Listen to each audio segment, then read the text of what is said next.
Welcome to మన TV. ముందుగా headlines చూద్దాం. అన్ని వర్గాలను మోసం చేసిన ఘనత చంద్రబాబుదన్న జగన్. ఇవి పేదలకు చంద్రబాబుకు మధ్య జరుగుతున్న ఎన్నికలని వ్యాఖ్య. చంద్రబాబుకు ఓటేస్తే చంద్రముఖి మళ్లీ లేస్తుందన్న జగన్.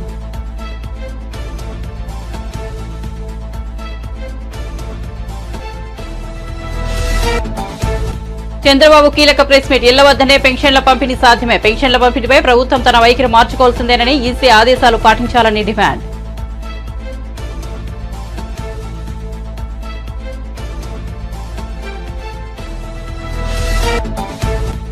పిఠాపురం మండలంలో పవన్ కళ్యాణ్ రోడ్ షో. 3 పార్టీల శ్రేణులతో పోటెత్తిన రోడ్ షో. టీడీపీ ఒక బలమాన పార్టీ అని పవన్ కితాబ్. టీడీపీ శ్రేణుల బాధను అర్థం చేసుకుని జైల్లో చంద్రబాబును కలిశానని వెల్లడి.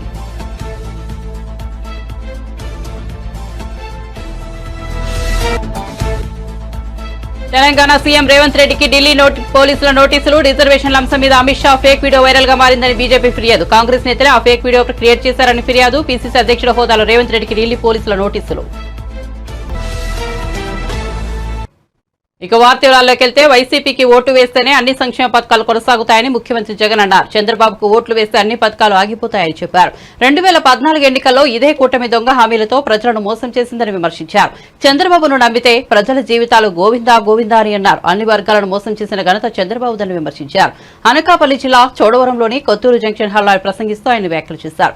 గత ఎన్నికల్లో ఇచ్చిన హామీల్లో 99% అమలు చేశామని జగన్ తెలిపారు. చంద్రబాబు దత్తపుత్రుడు రామోజీరావు నోటాకు వచ్చినన్ని సీట్లు కూడా రాని కాంగ్రెస్ పార్టీ వీళ్ళందరితో మన యుద్ధం చేయబోతున్నామని చెప్పారు. మరో 2 వారాల్లో జరగబోతున్న కురుక్షేత్ర యుద్ధానికి సిద్ధమా అని ప్రశ్నించారు. ఈ ఎన్నికలు జగన్ చంద్రబాబు మధ్య కాదని పేదలకు చంద్రబాబుకు మధ్య జరుగుతున్న ఎన్నికలని చెప్పారు. ఈ ఎన్నికలు కేవలం ప్రజాప్రతినిధులకు ఎన్నుకునేందుకు మాత్రమే కాదని ఇవి పేదల భవిష్యత్తును నిర్ణయించే ఎన్నికలని అన్నారు. చంద్రబాబుకు ఓటు వేసే చంద్రముఖి మళ్లీ లేస్తుందని, రక్తం తాగేందుకు తలుపు తడుతుందని చెప్పారు. మళ్లీ మోసపోవటమే ఇది చంద్రబాబు గత చరిత్ర చెప్తా ఉన్న సత్యం. ఇదే మళ్లీ మోసం చేసేందుకు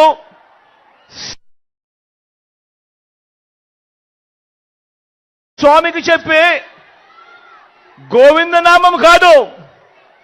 ఈ గోవింద గోవింద ఈ గోవింద గోవింద ఏంటో తెలుసా? మన చంద్రబాబును నమ్మితే ప్రజల జీవితాలు ఏమవుతాయో, గతంలో ఎలా ప్రజలు చెడిపోయారో, ఆయన మోసానికి ప్రజల బ్రతుకులు ఎలా అతలాకుతలమయ్యాయో చెప్పే గోవిందా గోవింద. మరి చంద్రబాబు ఈ రాష్ట్ర ప్రజలను నమ్మించి ఏమేమి గోవిందా గోవింద చేశాడో చూద్దామా? ఒకసారి గుర్తుకు తెచ్చుకుందామా? సిద్ధమేనా?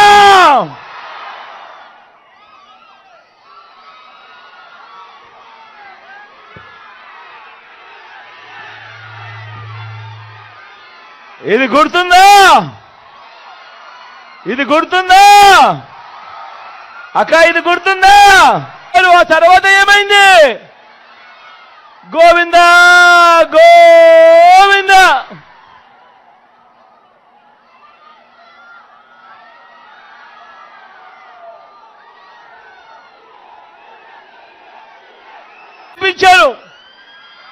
ఏమైంది? మళ్ళా ఏమైందక్క? తర్వాత ఏమైందన్నా? తర్వాత గోవిందా గోవింద. ఇప్పటిదాకా ఇస్తా ఉన్నా 0 వడ్డీ కూడా గోవిందా గో. ఇదే పెద్ద మంచి చంద్రబాబు నాయుడు గారు 2014లో ముఖ్యమైన హామీలంటూ ఇచ్చిన ఇంకొక హామీ, ప్రతి పేదవాడికి 3 సెంట్ల స్థలం అని చెప్పి బరి తెగించి కూడా మాట్లాడాడు ఈ పెద్ద మనిషి. ప్రత్యేక ప్యాకేజీ గోవింద, విభజన హామీలు గోవింద, సింగపూర్కు మించిన రాజధాని అన్నాడు ఇదే పెద్ద మనిషి చంద్రబాబు నాయుడు. పక్కనే అన్ని హంగులతో కనిపిస్తా ఉన్న వైజాగ్ను వదిలేశాడు సింగపూర్కు మించి రాజధాని అన్న ఈ వ్యక్తి మన విశాఖపట్నం పక్కనే కనిపిస్తా ఉన్నా కూడా అన్ని హంగులతో ఆ విశాఖపట్నాన్ని వదిలేశాడు. పోనీ ఆ గ్రాఫిక్స్ రాజధాని ఏమైంది అనంటే అది కూడా గోవిందా గోవిందా.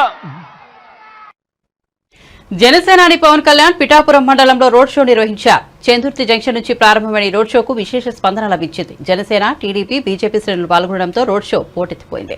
కుమారపురం వద్ద పవన్ రోడ్ షో మొదలైంది. ఈ రోడ్ షోలో పవన్ తో పాటు పిఠాపురం టీడీపీ ఇన్ఛార్జ్ ఎస్వీఎస్ఎల్ వర్మ కూడా పాల్గొన్నారు. రోడ్ షోలో పవన్ మాట్లాడుతూ నాడు చంద్రబాబు జైల్లో ఉన్నప్పుడు టీడీపీ శ్రేణుల వేదన తనకు అర్థమైందని అన్నారు.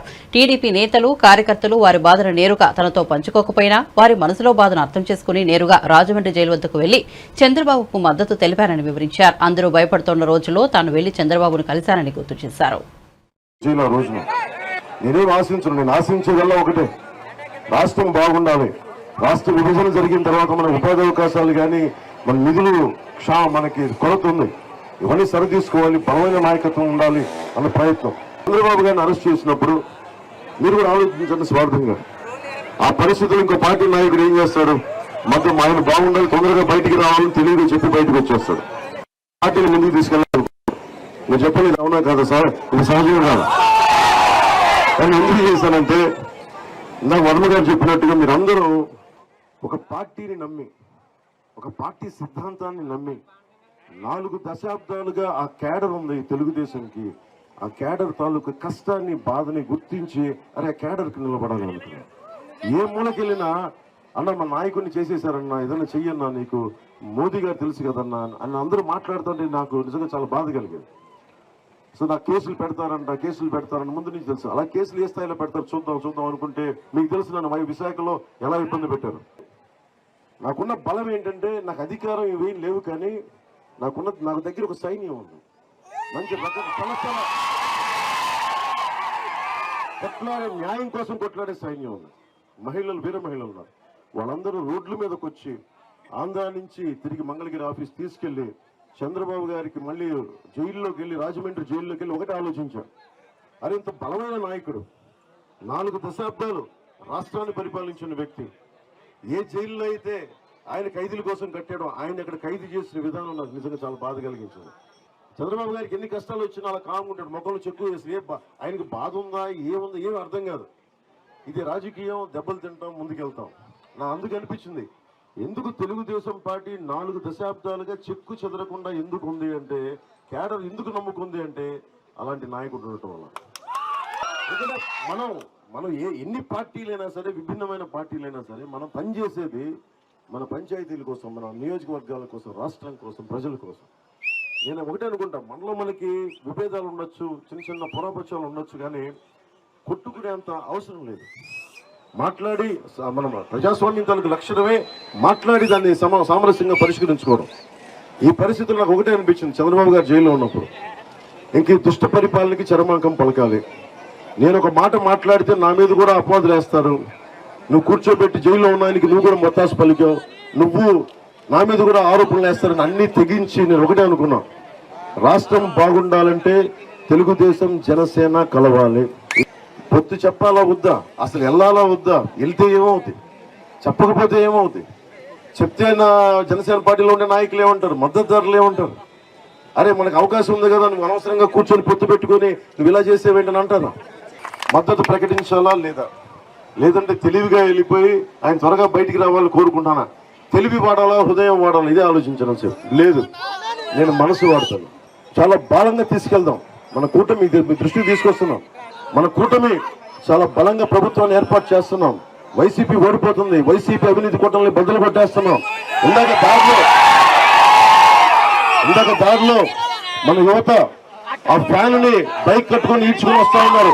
2 రెక్కలు దిగిపోయి ఉన్న ఒక్క రెక్కలు అరటిపళ్ళు తొక్కేది, పండు లేదు లోపల అరటిపళ్ళు తొక్క ప్రభుత్వాన్ని తీసి ఎలక్షన్ చట్టబట్టలో పడేద్దాం. మే 1వ తేదీ వస్తుండటంతో మళ్లీ అందరి దృష్టి పెన్షన్ల పంపిణీపై పెడితే ఏప్రిల్ నెలలో పెన్షన్ల పంపిణీ ఒక ప్రహసనంలా మారిన సంగతి తెలిసిందే. ఇళ్ల వద్దకే పెన్షన్లు అందించాలని ఈసీ ఆదేశించినా ప్రభుత్వం సచివాలయం వద్ద పెన్షన్లు ఇచ్చిందని విపక్షాలు బగ్గుమనడం, విపక్షాలు వాలంటీర్లపై ఫిర్యాదు చేయడం వల్లే సచివాలయాల వద్ద ఇవ్వాల్సి వచ్చిందని, అందుకే పలువురు వృద్ధులు ఎండవేడిమికి మరణించారని ప్రభుత్వం ఎదురుదాడికి దిగడం అందరూ చూశారు. ఈ నేపథ్యంలో టీడీపీ అధినేత చంద్రబాబు ప్రెస్ మీట్ పెట్టి పెన్షన్ల పంపిణీపై ప్రభుత్వం తన వైఖరి మార్చుకోవాల్సిందేనని, ఈసీ ఆదేశాలు పాటించాలని డిమాండ్ చేశారు. పెన్షన్లు ఇంటి వద్దే పంపిణీ చేయండి, ఇది సాధ్యం, మీకు అధికారాలు ఉన్నారు, సచివాలయాలు ఉన్నాయి, యంత్రాంగం ఉంది, ఇది పెద్ద కష్టమైన పని కాదు అని చాలా స్పష్టంగా చెప్పినా ప్రభుత్వం వినిపించుకోవడం లేదన్నారు. అలాంటి కుట్రలు చేస్తున్నారు మీరు చూస్తే. అలాంటి కుట్రలు చేసి మళ్ళీ ఇప్పుడు కొత్తగా బ్యాంకులో వేస్తామని అన్నారు. నేను అడుగుతున్నా, లాస్ట్ టైం మీరేం చెప్పారు? మా దగ్గర బ్యాంక్ అకౌంట్స్ లేవని చెప్పారు. పోయిన నెలలో లేని అకౌంట్లు ఇప్పుడు ఎట్టొచ్చాయి? You answer this. అంటే మీ కుట్రలు ఏం చేసినా ప్రజలు నమ్ముతారని, లేకుంటే మేము కూడా ఒప్పుకుంటామని. ఇది ఏమాత్రం ఆమోదయోగ్యం కాదు. ఈరోజు మీరు చూస్తే వాళ్ళు చెప్పినట్లు చూస్తే ఆధార్ లింక్ అయిన ఉన్న లబ్ధిదారులందరికీ బ్యాంకులో వేస్తాం, మిగిలిన వాళ్ళందరికీ ఇంటికి పోయి ఇస్తామంటున్నారు. మొత్తం 65,49,000 మంది పెన్షనర్స్ ఉన్నారు. దీంట్లో 45,92,000 మందికి లింకులు దొరికాయి, వీళ్ళకి అకౌంట్లు దొరికాయి. అంటే 75% వాళ్ళకు నేరుగా బ్యాంకులు వేస్తూ ఉంటారు. మిగిలిన వాళ్ళందరూ ఎవరైతే వికలాంగులు, లింకులు లేని వాళ్ళు, పోలేని వాళ్ళు, అనారోగ్యంగా ఉండేవాళ్ళు, వాళ్ళు 16,57,000 మంది ఉన్నారంటున్నారు. ఎవరు పోలేరు? మీ దగ్గర లింక్ అడ్రస్ ఉందా? వెరిఫై చేశారా మీరు? ఎప్పుడు వెరిఫై చేశారు? రాత్రి చేశారా? మీరు 65,49,000 మంది ఎవరు వికలాంగులు, ఎవరు ఆరోగ్యంగా బాగలేరు, ఎవరు నడవలేరు అని మీకు తెలిస్తే అంటే పోయి వెరిఫై చేసిన వాళ్ళకే ఇవ్వచ్చు కదా ఇంటి తెరిపి. నేను అడుగుతున్నాను, నీకు 75% అకౌంట్లు ఉన్నాయంటున్నారు, 25% అకౌంట్లు లేవంటున్నారు. పోయినసారి మా దగ్గర అకౌంట్లో లేవన్నారు. ఇప్పుడేమంటున్నారు మళ్ళీ? ఈ యొక్క 25 లక్షలు కూడా దీంట్లో అనారోగ్యంతో ఉన్నారంటున్నారు. అనారోగ్యంతో ఉన్నారని నీకెడ తెలిసింది? ఎప్పుడు చెక్ చేసావు నువ్వు? దాన్ని బట్టి ఆలోచించుకుంటే బోగస్ ఇన్ఫర్మేషన్తో వీళ్ళు కాలయాపన చేస్తున్నారు. ఇది కరెక్ట్ అప్రోచ్ కాదు, ఇది వాస్తవానికి దూరం. ఈ విషయం వీళ్ళు గుర్తుపెట్టుకోవాల్సిన అవసరం ఉంది. ప్రజల్ని మోసం చేయొద్దండి. ప్రభుత్వ యంత్రాంగం బాధ్యతాయుతంగా పనిచేయాలి తప్ప బాధ్యత రహితంగా పనిచేయడం కరెక్ట్ కాదని కూడా హెచ్చరిస్తున్నా. ఇవన్నీ చూసినప్పుడు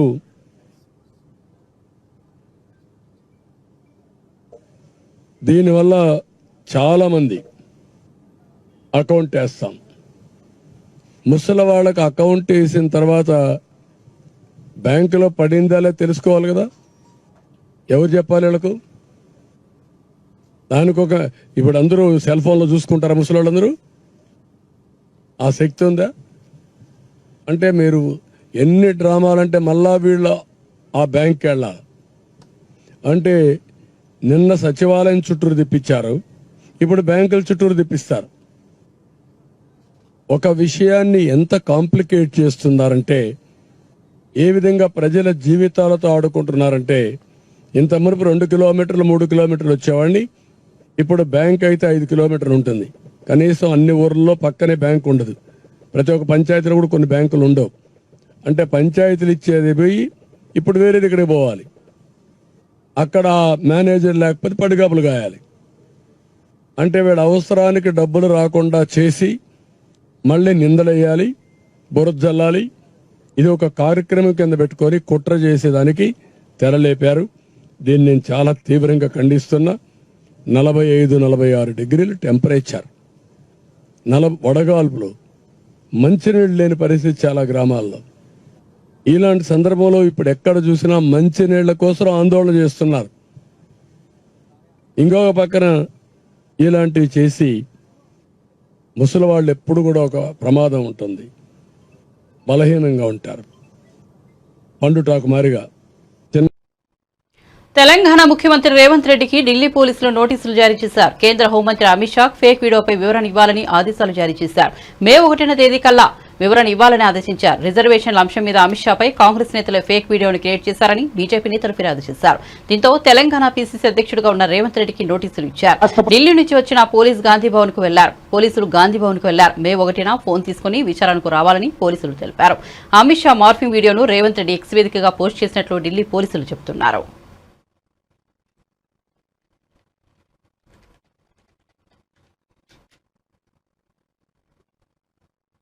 మే 1న ఇళ్ల వద్దనే పెన్షన్లు ఇవ్వాలంటూ టీడీపీ అధినేత చంద్రబాబు చేసిన డిమాండ్ పట్ల ఏపీ ప్రభుత్వ సలహాదారు సజ్జల రామకృష్ణారెడ్డి ప్రెస్ మీట్ పెట్టి స్పందించారు. పట్టుబడి మరియు వాలంటీర్లను పెన్షన్ల పంపిణీకి దూరం చేశారంటూ చంద్రబాబుపై మండిపడ్డారు. ప్రత్యామ్నాయ ఏర్పాట్లు చేయాలని ఎన్నికల సంఘం అడిగిందని, దాంతో సచివాలయాలకు రాగలిగే వారు రావచ్చని, రాలేని వారికి ఇంటి వద్దనే పెన్షన్లు ఇచ్చే ఏర్పాటు చేశామని వెల్లడించారు. వీలైనంత త్వరగా పెన్షన్లు అందించేందుకు ఏర్పాట్లు చేశామని తెలిపారు. అయితే అప్పటికే తన మీద వ్యతిరేకత వస్తోందని భయపడిన చంద్రబాబు 1,20,000 మంది సచివాలయ ఉద్యోగులు ఉండాలని, వారితో ఇంటింటికి పంపిణీ చేయించొచ్చు కదా అని కొత్త బాని అందుకున్నారని సజ్జల ఆరోపించారు. ఏదేమైనా జగన్మోహన్ రెడ్డి పెట్టిన ఉద్యోగులు అని చంద్రబాబు ఒప్పుకున్నారని వ్యాఖ్యానించారు. పెన్షన్లు ఇలా ఇవ్వాలి, అలా ఇవ్వాలని లెక్కలేసి చెబుతున్నాడు. అసలు ఎవరియనా? ఈయనేమైనా ప్రభుత్వంలో ఉన్నాడా? ఒక పక్క ఉన్న వ్యవస్థను ఈయనే దెబ్బతీస్తాడు. మళ్ళీ ఆ వ్యవస్థ బదులు ప్రభుత్వం ఏం చేయాలో కూడా ఆయనే చెబుతాడు. అలా చేయకపోతే నేను ఒప్పుకోను అంటాడని తెలిపారు. అసలు తనకు ఏం అధికారం ఏమి ఇది ఉందని చెప్పి రోజు పోవడము, పంపించడము, ఎలక్షన్ కమిషన్ మీద ప్రెజర్ పెట్టడము, కాకపోతే ఒకవేళ దాని మీద బ్లాక్మెయిల్ ఎంతవరకు పోతుందంటే ఆ ఉన్మాదం తనకున్న మీడియాలో అడ్డంగా బ్లాక్మెయిల్ చేస్తూ రాయించడం అధికారుల మీద. ఈయన ఇప్పుడే కాదు, అధికారంలో ఉన్నప్పుడు అంతే. నేను గతంలో చూపించాను. సీఎంగా ఉన్నప్పుడు, అప్పుడు లాస్ట్ టైం 19కి ముందు, అప్పుడు సీఈఓ మీద దాడికే పోయినంతగా పోయాడు, హోంకరించాడు, దబాయించాడు. ఇప్పుడు అదే చేస్తున్నాడు అపోజిషన్లో ఉంటే. మామూలుగా సాఫీగా జరుగుతున్న సిస్టమ్ని ఎవరు బ్రేక్ చేయమన్నారు? బ్రేక్ చేసిన వాడివి దానికి ప్రత్యామ్నాయంగా ఏర్పాట్లు చేస్తున్నారు. మామూలు డ్యూటీ వర్కింగ్ అవర్స్కి మించి మార్నింగ్ 7 నుంచి ఈవినింగ్ 7 వరకు కూర్చొని సెక్రటేరియట్స్లో అందరూ అటెండ్ అయ్యారు. 2-3 రోజులు కంప్లీట్ చేశారు. దాని మానం దాన్ని వదిలితే 2-3 రోజులు అది పూర్తి అవుతుంది. నువ్వు ప్రత్యేకంగా చెప్పాల్సిన అవసరం లేదు. నీ భయం ఏంటంటే నీ వల్లనే వాళ్ళు మళ్ళీ రోడ్డు ఎక్కాల్సి వచ్చింది, సెక్రటరీ వరకు పోవాల్సి వచ్చింది. ఆ కోపం అంతా ఈ పెద్దవాళ్ళందరూ, వృద్ధులు, అశక్తులు, వీళ్ళంతా కూడా చంద్రబాబు మీద చూపిస్తారని భయం పట్టుకుని ఏం చేసినావు? మళ్ళీ వరుస పెట్టి పిటిషన్ల మీద పిటిషన్లు. లేదు నేను ఒప్పుకోను, ఇట్లయితే కుదరదు, ఇంట్లోకి తీసుకెళ్ళాలి, లేకపోతే నువ్వే చంపినట్టు అవుతుంది, ఆ 32 మంది నువ్వే చెప్పినట్టు అవుతుంది. పొద్దున్న లేచిన అలా నుంచి బూతులు తిట్టి శవరాజకీయం ఎవరు చేసింది? ఈయన. దాటి పట్టుకొని యాగీ చేసి ఈరోజు ఈసీ నుంచి విస్పష్టమైన ఆర్డర్స్ వచ్చాయి. అవి వస్తే దాని మీద నేను ఒప్పుకోను, దీనికి డీబీటీ కాదు ఇదని చెప్పింది. ఏముందండి ఈసీలో? అది ఈరోజు కాదు, ఆ రోజు కూడా చెప్పింది. లెటర్ పెట్టు. ఇది ఈసీ లెటరు, నిన్న రాసింది. మీడియా అందరికీ తెలుసు. నేను స్పెసిఫిక్గా జనం కోసం అని చెప్పి చూపడం కోసం తీసుకున్నాను. దీంట్లో క్లియర్గా మీరు హైలైట్ చేసి చూస్తే ఇది ఎప్పుడు they referred, I'm directed to refer to the commissions letter of even number dated 30th March. అప్పట్లో ఇచ్చిన లెటర్కే reply on the subject sighted which ఇంటరాలియా states that the కోర్ట్స్లో the government of Andhra Pradesh to make alternate arrangements for distribution of the benefits of ongoing schemes to already selected beneficiaries using DBT bracket lo electronic transfer preferably or through other regular employees courts and ఇది ఎప్పుడు రాసింది? March 30th. దాన్ని మళ్ళీ వీళ్ళు వెంటపడి ఇళ్ల దగ్గర ఇవ్వమంటే ఇప్పుడు ఈ లెటర్ 26th April దీంట్లో దాన్ని మెన్షన్ చేస్తూ కిందే మళ్ళీ డైరెక్ట్ చేశారు. It is requested to follow the direction issued by the commission in letter and spirit so that beneficiaries may avail intended benefits without any hardship. So మార్చి 30న రాసిన ఆ రోజు రాసిన లెటర్లోనే డీబీటీ ప్రిఫరబుల్లీ డీబీటీ అన్నారు ఈసీ. ఈసారి రాసిన లెటర్ దాంట్లో దాన్ని లెటర్ అండ్ స్పిరిట్ ఇంప్లిమెంట్ చేయమని రిక్వెస్ట్ చేశారు. దీని అర్థం ఏంది? డీబీటీ అనేది ఆ రోజు రాసినప్పటికీ కేసీఆర్ ప్రభుత్వం వనరులను దోచుకుని రాష్ట్రాన్ని అప్పుల పాలు చేసిందని ఉప ముఖ్యమంత్రి మల్లుబట్టి విక్రమార్క ఆగ్రహం వ్యక్తం చేశారు. సోమవారం ఆయన మీడియాతో మాట్లాడుతూ కేసీఆర్ రోజు రోజుకు దిగజారి మాట్లాడుతున్నారని విమర్శించారు. కరెంటు కోతలు లేకున్నప్పటికీ ఎప్పటికీ పవర్ పోతుందని మాట్లాడుతున్నారన్నారు. ఇలాంటి తప్పుడు ప్రచారం సరికాదన్నారు. కేసీఆర్ ఇంకా సిగ్గు లేకుండా బస్సు యాత్రల పేరుతో తిరుగుతున్నారన్నారు. తెలంగాణలో రాజకీయ చైతన్యం ఎక్కువగా ఉంటుందన్నారు. నరేంద్ర మోదీ ప్రభుత్వం దేశంలో ప్రజాస్వామ్యాన్ని నాశనం చేసిందన్నారు. దేశాన్ని దోపిడీ చేసిందని ఆరోపించారు. అన్ని వర్గాలకు వనరులు సంపద దక్కాలన్నదే కాంగ్రెస్ లక్ష్యమన్నారు. జనాభా దామాషా పద్ధతిలో వనరుల పంపిణీ జరగాలన్నారు. క్యాపిటలిస్టులకు బీజేపీ సర్కార్ దోచిపెడుతోందని మండిపడ్డారు. ప్రజాస్వామ్యాన్ని ఆస్తులను కాపాడుకోవడానికి కాంగ్రెస్ పార్టీకి ఓటు వేసి గెలిపించాలని పిలుపునిచ్చారు. సో ఈ నియోజకవర్గంలో కూడా రేపొద్దున మిగతా సిపిఎం పార్టీ నాయకులు అందరితో కూడా నేను మాట్లాడి అందరూ సమన్వయం చేయడం కోసం ఒక కమిటీ కూడా వేస్తున్నాం అని చెప్పారు. మీ ప్రశ్న ఏంటంటే ఇక్కడ ఎమ్మెల్యేస్ వరకే పిలిచారు. మమ్మల్ని ఎలా చేయాలని చెప్పి కొద్దిమంది విద్యార్థులు ఆయా పార్టీలకు ఇచ్చినటువంటి ఎలక్ట్రల్ బాండ్స్ ద్వారా స్పష్టంగా అర్థమైంది. దొంగచాటుగా చేసేటువంటి అవినీతి ఏంటనేది ఒక దెబ్బకి బయటకు వచ్చేసింది. ఇంకా దాని తర్వాత మాట్లాడటానికి ఏముంది? ఈ దేశంలో అవినీతి పార్టీ అతిపెద్ద అవినీతి పార్టీ ఏదైనా ఉంటే భారతీయ జనతా పార్టీ, తర్వాత బీఆర్ఎస్ పార్టీ రెండే కనపడ్డాయి. మేము దీనికి సంబంధించిన దాన్ని ఇమ్మీడియట్ గా ఈ వార్డన్ను విజయవాడ పశ్చిమ టికెట్ దక్కకపోవడంతో జనసేన పార్టీకి గుడ్ బై చెప్పి వైసీపీలో చేరిన పోతిన వెంకట మహేష్ మరోసారి పవన్ కళ్యాణ్ పై ధ్వజమెత్తారు. పవన్ కళ్యాణ్ ఎన్నికల అఫిడవిట్ నిండా పచ్చి అబద్దాలు, మోసాల చిట్టా ఇచ్చారని అన్నారు. 2014లో జనసేన పార్టీ పెట్టిన తర్వాత పవన్ కళ్యాణ్ ఆస్తులు బాగా కొనుగోలు చేశారని, ఆయనకు సినిమా రంగం కంటే రాజకీయ రంగమే బాగా కలిసినట్టుగా అర్థమవుతోందని పేర్కొన్నారు. రాజకీయాల్లోకి వచ్చిన తర్వాత బాగా లాభాలు వచ్చాయని, చంద్రబాబు ఇచ్చిన ప్యాకేజీతో ఆస్తులు కొనుగోలు చేసినట్లు స్పష్టమవుతోందని పోతిన మహేష్ వివరించారు. చెప్పేందుకు కూడా నాకు చాలా గర్వంగా ఉంది. జగన్మోహన్ రెడ్డి గారు ప్రజలు ఎప్పటికీ కూడా హర్షించరని కూడా ఈ సందర్భంగా తెలియజేస్తా ఉన్నా. జగన్మోహన్ రెడ్డి గారికి ప్రజల్లో వస్తున్నటువంటి తిమేస్తారని కూడా ఈ సందర్భంగా ప్రజలకైతే తెలియజేస్తా ఉన్నారు. పేద ప్రజలందరూ కూడా ఆయన్ని కొనియాడుతా ఉన్నారు. తో సహా బయటికి వస్తాం, ఎవరైనా సరే దీని మీద మాతో మాట్లాడచ్చు. ఆయనకి ఎంతసేపు కూడా పెత్తందారులకి, పెట్టుబడిదారులకి, పారిశ్రామికవేత్తలకి దోచిపెట్టడం ఆయన ఎజెండా. అందుకే ఆయన అధికారంలోకి వస్తారు. వాళ్ళకి దోచిపెట్టడానికి ఆయన అధికారంలోకి వస్తారు. కాలంతో ముందుకెళ్తున్నారు కాబట్టినే ఆయన బతింతదని కోర్టులో కేసులు వేస్తున్నటువంటి అంశాన్ని పేద ప్రజలందరూ కూడా కూటమి కన్నా మిన్నగా అసెంబ్లీ పార్లమెంట్ స్థానాలు ఇచ్చినటువంటి గొప్ప వ్యక్తి జగన్మోహన్ రెడ్డి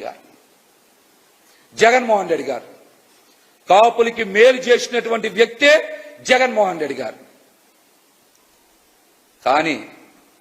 కానీ కాపుల్ని ఓటు బ్యాంకుగా మార్చుకోవాలి, కాపుల్ని చంద్రబాబు నాయుడు గారికి ఏదో విధంగా పల్లకి మోసేలా తయారు చేయాలి, జనసేనని పసుపు సేనగా మార్చేయాలి అని నిరంతరం కుక్క కన్నా ఎక్కువ విశ్వాసం చూపిస్తున్నటువంటి వ్యక్తి పవన్ కళ్యాణ్ గారు. తాడిపత్రిలో ముఖ్యమంత్రి జగన్మోహన్ రెడ్డి పర్యటన సందర్భంగా చిరు వ్యాపారుల పొట్టగొట్టారని పట్టణ మున్సిపల్ చైర్మన్ జేసీ ప్రభాకర్ రెడ్డి ఆగ్రహం వ్యక్తం చేశారు. చిరు వ్యాపారులపై స్థానిక ఎమ్మెల్యే ఫ్యాక్షనిజం చూపిస్తున్నారని మండిపడ్డారు. ముఖ్యమంత్రి జగన్ పర్యటన సందర్భంగా తాడిపత్రి పట్టణంలో గత 3 రోజులుగా ఆంక్షలు విధించారు. రోడ్డు పక్కన ఉన్న చిరు వ్యాపారుల దుకాణాలను మూయించారు. చిన్న రేకుల షెడ్లను సైతం కూల్చివేశారు. దీంతో చిరు వ్యాపారులు దిక్కుదోచిన స్థితిలో ఉండిపోయారు. దీనిపై తాడిపత్రి మున్సిపల్ చైర్మన్ జేసీ ప్రభాకర్ రెడ్డి తీవ్రస్థాయిలో స్పందించారు. ఓట్లు వేసినందుకు చిరు వ్యాపారులకు ఇచ్చే బహుమతి ఇదేనా అంటూ ప్రశ్నించారు. స్థానిక ఎమ్మెల్యే అరాచకం తప్ప అభివృద్ధి లేదని, తాడిపత్రి పట్టణాన్ని నాశనం చేశారని ఆగ్రహం వ్యక్తం చేశారు. రోడ్డు పక్కన చిరు వ్యాపారులు పొట్టకొట్టారని మండిపడ్డారు. ఆయన ఊర్లో చెట్లు కొట్టేపిస్తే ఏం పని ఈ షెడ్డుతో? ఏం పని ఎమ్మెల్యే నీకు ఈ షెడ్డుతో? బీదోళ్ళు బతకని ఊర్లో నేనేదో చేశాను, నేనేదో పొద్దు నువ్వు నీదేనా, నేనేదో ఇదో ఇవి చేస్తాను స్వామి, ఇది చేస్తాను. బీదోళ్ళు బతకోకుండా వాడు 300 తీసుకొని పోతే కానీ వాడి భూ జరగదు. నిన్న మొన్న 3 రోజుల నుంచి ఏమైంది, వాడు తీసేది వేస్తానవా, తీసేది ఒకటి తెలుసు, నీకు వేసేది రాదు, మొత్తం గబ్బట్టిచ్చినావు. మరిడి పాతగలి షెడ్ ఏం చేసిందప్ప, ఇక్కడ సెక్యూరిటీ పెడితే అయిపోకే లేదని షెడ్ అంటే చెప్తేనే నీకు ఏది చేత కాదు. ఎమ్మెల్యే గారు ఊరే పొద్దున ఏదో చెప్పుకుంటాడు, నీకు చేసినది నన్ను తిట్టేది, తిట్టుకో, నాకేం అభ్యంతరం లేదు. గుర్తు చేస్తాడు ఏమనంటే ఫ్రాక్షన్ చేస్తాడు, నువ్వేం చేయలేవులే కానీ ఫ్రాక్షన్ ఇట్లాంటివి చేయొద్దు. దీళ్ళ మీద ఫ్రాక్షన్ చేస్తా, చెట్ల మీద ఫ్రాక్షన్, నీకు ఈ షెడ్ మీద ఫ్రాక్షన్ చేస్తావు అంతే, ఇది ఏం కాదులే. వాళ్ళు ఎట్లా పోతారు ఎమ్మెల్యే 300 తీసుకుపోతే పోతాడు. నువ్వేం పెట్టినావురా, గోబీ మంచూరియా, నువ్వు పానీపూరి, నువ్వురా ఇడ్లీ బండి, నువ్వు అందరూ టీ స్టాల్ వాళ్ళు, వాళ్ళకి చెప్పరా జవాబు వాళ్ళకు. నువ్వు ఒక పెద్ద ఎమ్మెల్యే కాడు మనకి. ఇప్పుడు నీ ముఖం చూసి ఎవరిని ఓటేస్తారా, నీ ముఖం చూసి ఎవరిని ఓటేస్తాడా? బతకనీరా వీళ్ళందరినీ, వీళ్ళందరినీ బతకనీరా. 3 రోజులే ఇంట్లో పస్తున్నారు.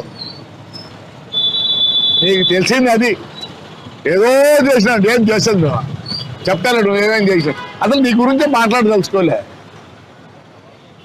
Unfit fellow, unfit. ఎవడు కూడా నీ గురించి మాట్లాడకూడదు, ఏదో తప్పే మాట్లాడినా. నీ గురించి ఎవరు మాట్లాడతారా? మా జగన్ రెడ్డి ఏం చెప్తాడు, ధనికులు పేదలు, ఆయన ధనికులు ఒత్తాసు పలుకుతాడు. నిన్న మీటింగ్ పెట్టినారు, ఏడ పెట్టినారు మీటింగు, ఆడ. ఈడ బీదోళ్ళు బతుకుంటారు, ఏమి టీ, గోబీ, దోశలు, ఇడ్లీ అవన్నీ అమ్ముకొని బతుకుంటే వాళ్ళ షెడ్డు ఆయనకి ఏమైందో నాకు అర్థం కాలే. ఈ షెడ్డు తీసేస్తాడు, ఇంకా మన అయిపోయామంటాడు మన ఎమ్మెల్యే. ఆయన ఊర్లో నీ చెట్లు కొట్టేపిస్తే ఏం పని ఈ షెడ్డుతో, ఏం పని ఎమ్మెల్యే నీకు ఈ షెడ్డుతో?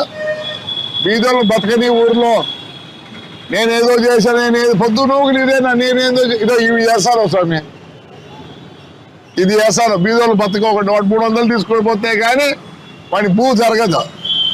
నిన్న మొన్న 3 రోజుల నుంచి ఏమైంది, వాడు తీసేది వేస్తానవా, తీసేది ఒకటి తెలుసు, నీకు వేసేది రాదు, మొత్తం గబ్బట్టిచ్చినావు. మరిడి పాతగలి షెడ్ ఏం చేసిందప్ప. సీఎం రేవంత్ రెడ్డి ఓ ఉగ్రవాది, తీవ్రవాది, దేశద్రోహి అని BJP Telangana official spokesperson Rani Rudrama సంచలన వ్యాఖ్యలు చేశారు. రిజర్వేషన్లపై మార్ఫింగ్ వీడియోలు చేసి ప్రచారం చేస్తున్నారన్న దానిపై స్పందించిన ఆమె మీడియాతో మాట్లాడుతూ సీఎం రేవంత్ రెడ్డి కాంగ్రెస్ ప్రభుత్వంపై తీవ్రస్థాయిలో విరుచుకుపడ్డారు. తెలంగాణలో కాంగ్రెస్ అధికారంలోకి వచ్చినప్పుడు మోడీ సారథ్యంలో దేశం అభివృద్ధి వెళ్లినట్లే తెలంగాణను కూడా అభివృద్ధి చేస్తారని ఆశించి మేమంతా స్వాగతించామని, కానీ ప్రస్తుతం తెలంగాణలో తీవ్రవాదుల పాలన నడుస్తోందని ఆరోపించారు. అమిత్ షా చేసిన వ్యాఖ్యలను మార్ఫింగ్ చేసిన వీడియోను తెలంగాణ కాంగ్రెస్ అఫీషియల్ అకౌంట్లో పోస్ట్ చేశారని, అందులో రిజర్వేషన్లపై అమిత్ షా మాటలను తెలంగాణలోని ఎస్సీ, ఎస్టీ, బీసీ రిజర్వేషన్లను రద్దు చేస్తామని చెప్పినట్లు మార్ఫింగ్ చేశారని మండిపడ్డారు. అనారోగ్యకరమైనటువంటి వాతావరణాన్ని సృష్టించాలనేటువంటి ప్రయత్నం చేస్తున్నాడు రేవంత్ రెడ్డి గారు. చేసేది దేశద్రోహం, రేవంత్ రెడ్డి గారు చేసేది సామాజిక నేరం. రేవంత్ రెడ్డి గారు భారతదేశంలో అల్లకల్లోలాలు సృష్టించడానికి కుట్రలు చేసేటటువంటి తీవ్రవాదులు ఎట్లయితే దేశద్రోహులు అవుతారో, ఇవాళ భారతదేశంలో తెలంగాణ రాష్ట్రంలో అమిత్ షా గారు కానీ, కిషన్ రెడ్డి గారు కానీ, బండి సంజయ్ గారు కానీ, బీజేపీ నాయకులు కానీ మాట్లాడని మాటలను మార్ఫింగ్లు చేసి మాట్లాడినట్టుగా వాళ్ళ అఫీషియల్ అకౌంట్లలో పెట్టిస్తూ సమాజంలో లేనిపోని అపోహలకు కొన్ని వర్గాల ప్రజలను గురి చేస్తూ భయాందోళనలకు గురి చేస్తున్నటువంటి రేవంత్ రెడ్డి గారు కూడా తీవ్రవాదితో సమానం, ఉగ్రవాదితో సమానం, దేశద్రోహితో సమానం. ఎక్కడైనా ముఖ్యమంత్రి సీటు, ఆ పదవి వస్తే దాన్ని అదొక అదృష్టంగా భావించాలి. ఒక రాష్ట్ర ప్రజలకి సేవ చేసేటటువంటి ఒక గొప్ప అవకాశాన్ని ప్రజలు ఆశీర్వదించి ఇచ్చినట్టుగా, భగవంతుడు ఆశీర్వదించినట్టుగా ఈ రాష్ట్రాన్ని మరింత ఉన్నతమైనటువంటి స్థితిలకు తీసుకుపోయి ప్రజలకు తినేటందుకు తిండి, ఉండేటందుకు నీడ, చేసుకునేటందుకు ఉపాధి కల్పించి రాష్ట్రాన్ని దేశంలో నెంబర్ 1గా నిలబెట్టాలనేటువంటి ఒక స్పృహ కలిగిన జ్ఞానంతో పనిచేయాలి రాష్ట్ర ముఖ్యమంత్రి అంటే. అది ఏ పార్టీ వాళ్ళన్నా కానీ. కాంగ్రెస్ పార్టీ అధికారంలోకి వచ్చి రేవంత్ రెడ్డి గారు ముఖ్యమంత్రి అయినాడు, మేమందరం కూడా ఆహ్వానించినాం, శుభాకాంక్షలు తెలియజేసినాం. ఈ రాష్ట్రాన్ని ముందుకు తీసుకుపోవాలి, కేంద్రంలో ఉన్నటువంటి భారతీయ జనతా పార్టీ ఎట్లయితే దేశాన్ని ముందుకు తీసుకుపోతుందో బీజేపీ సహకారంతో ఇవాళ రాష్ట్రంలో కూడా అభివృద్ధి ఫలాలు ప్రజలకు అందించేటట్టుగా ఒక సహృద్భావ వాతావరణంలో, సామరస్య వాతావరణంలో తెలంగాణను ముందుకు తీసుకుపోవాలి అని శుభాకాంక్షలు తెలియజేసినాం. తెలంగాణ ప్రజలు కూడా అదే కోరుకున్నారు. బులెటిన్ ముగించే ముందు హెడ్లైన్స్ మరోసారి చూద్దాం. అన్ని వర్గాలను మోసం చేసిన ఘనత చంద్రబాబుతోన్న జగన్. ఇవి పేదలకు చంద్రబాబుకు మధ్య జరుగుతున్న ఎన్నికలని వ్యాఖ్య. చంద్రబాబు కోటేస్తే చంద్రబాబుకి మళ్లీ లేస్తుందన్న జగన్.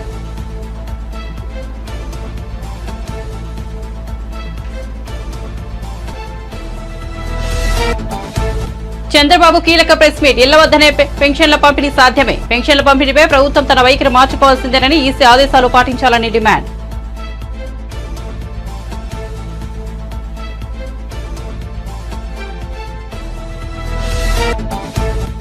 పిఠాపురం మండలంలో పవన్ కళ్యాణ్ రోడ్ షో. 3 పార్టీల శ్రేణులతో పోటెత్తిన రోడ్ షో. టీడీపీ ఒక బలమైన పార్టీ అని పవన్ కితాబు. టీడీపీ శ్రేణులు వాదన అర్థం చేసుకుని జైల్లో చంద్రబాబును కలిశానని వెల్లడి.